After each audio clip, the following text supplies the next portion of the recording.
Howdy folks, Justin here. Some of you guys were asking about an assassin list that I had been playing, so I'm going to hop on the ladder with it. That's the list there on the left. It's pretty straightforward. It's just a lot of reach, and a number of prophecies.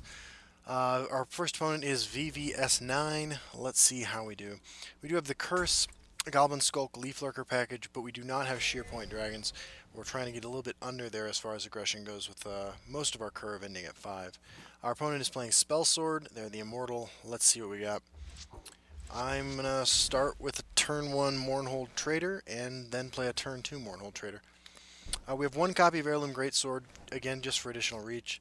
I think that getting the Mournhold Trader on board against a Spell Sword deck is more important than getting the Goblin Skulk, which is likely to get executed.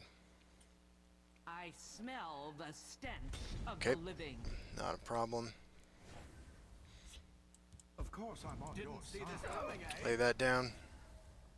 You know, if we get a 2-for-1 here and leave a 4-1 behind, like, I'm not excited about that. I'd rather be hitting him in the face. I'll take what I can get.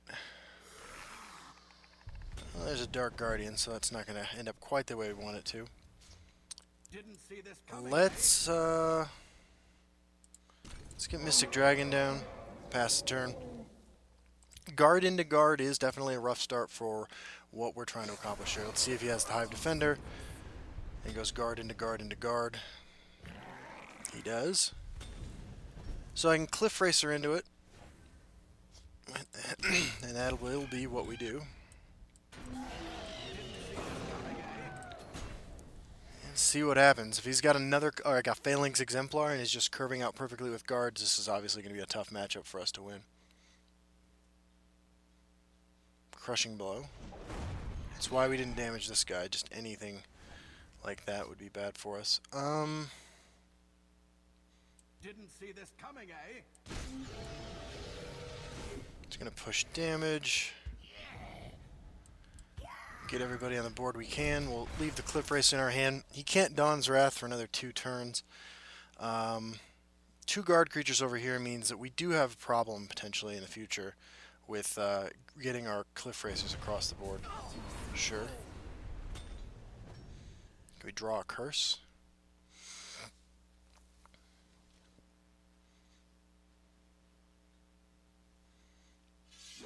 And an Execute. Fair enough. So this is there's the Curse. This is the strong anti-aggro package that our opponent's running. I'm going to keep the Cliff Racer in hand and hit him for 9. Yeah, again, these 2 guard creatures are making it problematic to get that extra reach in, but he is in Lightning Bolt range now, as well as Incano. Crushing Blow. There's my Greatsword back. And Execute. Does he have a guard creature? He also has a guard creature. Okay. Yep, so we will just Cliff Racer into it, keep him off the life gain. He can Dawn's Wrath now. Camlorn Hero only going to reach for 2.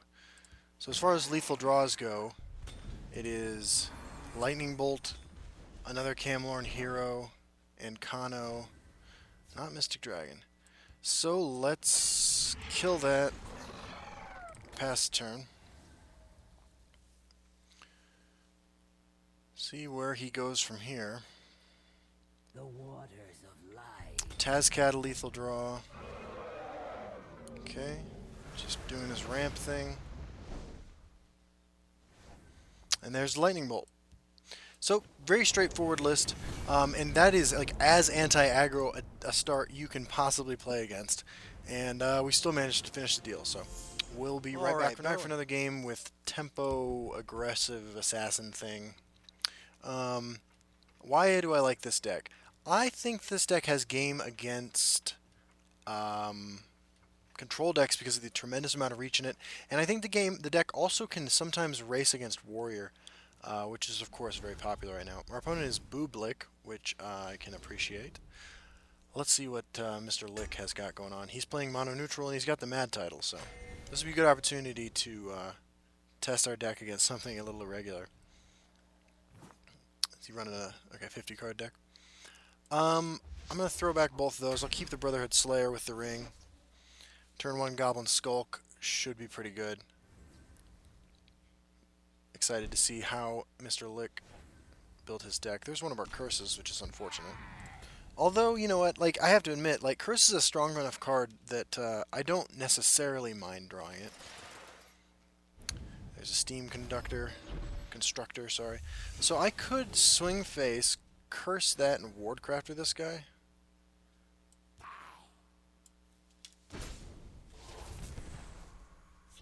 Careful there, friend.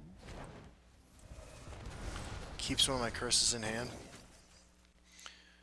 Pull the 3rd curse out of the deck, makes our draws better. Okay. Okay.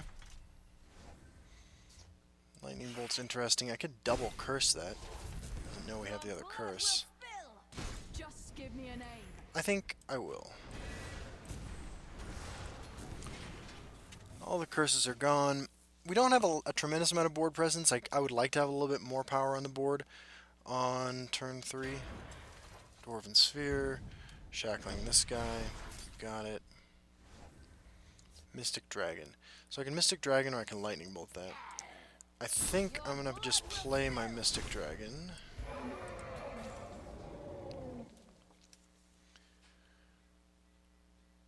Got him to 20.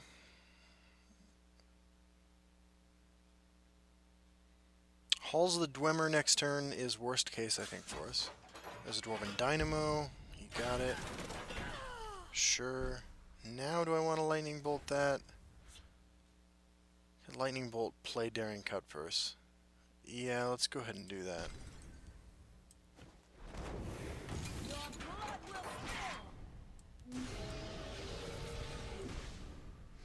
They make it too easy. Populate this lane. What are bad things that could happen to us? Halls of the Dwemer lets this trade with this and gives him a 3 power guard. There's the Halls of the Dwemer. Okay, so that's not ideal. We are out of curses. Crown Quartermaster, however, excellent draw. We'll swing first. I keep a spare blade in my Play the Crown Quartermaster. Just that extra reach really helps sometimes like this. Drop the Harpy on the board. Alright. So yeah, this is definitely not the kind of deck I usually record with or anything, but it is nice from time to time to see stronger decks in action. Crushing Blow. You have a Guard. You have a Fabricate, looking for a Drain creature, I assume. We have no silence effects in the deck. No way to trigger a Leaf Lurker from hand unless we draw a Firebolt in addition to that, and we're probably not drawing more than 1 card a turn for the rest of the game. Crushing Blow. So we're going to put him to 4. Oh, there's Incarno. do your worst. There you go. That's why you run all this reach. Many important things on my mind. Alright, we will be right back for a third game. Alright, back for a third game with this deck. I think this deck's probably a reasonable deck to take to a tournament. I think that as far as, again, the reach, which is what I love most about this deck with the Crown Quartermasters, if you have something aboard already, the Camlorn Heroes, the Daggerfall Mage Tomes, if you have something aboard already, the Royal Sages potentially, the Cliff Racers, Heirloom Greatsword, and Kano and Tazcad. Few decks are going to be able to push out as much damage from hand as this one, so I think this would be a pretty reasonable tournament pick. Playing against D33 VLIL, Devil the Immortal. We have the Ring, which is nice, and they're playing Sorcerer. I'm going to keep Brotherhood Slayer and Perfect Goblin Skulk. Now, there are a lot of ways in Sorcerer to kill a Goblin Skulk and a Daggerfall Mage, unfortunately. Drawing a Curse, actually not terrible, because it means if he plays a 2-3 with Guard, or a Wardcrafter, although, why would you play Wardcrafter into this? I can deal with it.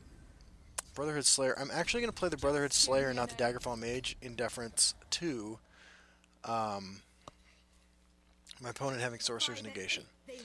There's Daggerfall Mage, so I guess I wouldn't mind drawing a Curse now. Camlorn Hero. It's nothing personal. So now I'm going to play my own Daggerfall Mage. If he swings here, he can't equip and play Sorcerer's Negation on this. I keep a spare blade in my boot. Oh, but he's got the Crown Quartermaster tech as well.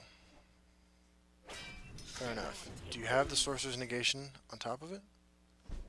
Okay, so we'll be alright here. We will swing. We will Ward Crafter. Friend. We will Curse. And we will play Brotherhood Slayer. So we have, you know, a lot fewer cards in hand than our opponent, but our board is much better than theirs. And we're kind of on the same strategy here. Firebolt is a great draw. Let's equip this. Swing. Firebolt. Swing face. No Mystic Dragon from our opponent.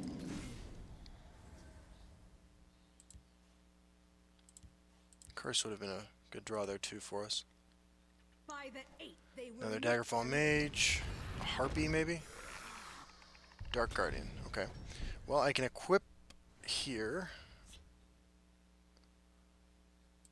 Yeah. It's nothing personal. Okay. Let's go ahead and swing. No Prophecy. Coin out a Daggerfall Mage. Next turn, Camlorn Hero, Royal Sage. Fill the board and maybe give one of these two guys charge. This Sorcerer deck is one of the decks that I actually was hoping I'd be able to play against and beat with this deck. We're still going to have 7 power on board. This lane is going to be pretty hostile. But let's do this. Let's swing first. Nothing personal.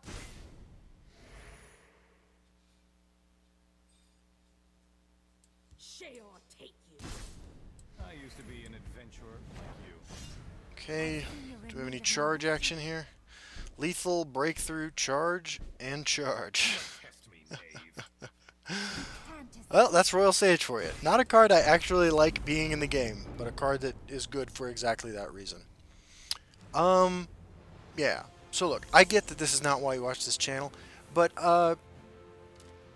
this is a strong deck, and we don't see a lot of aggressive assassin lists on the ladder. So if you're looking for something a little different, check this out.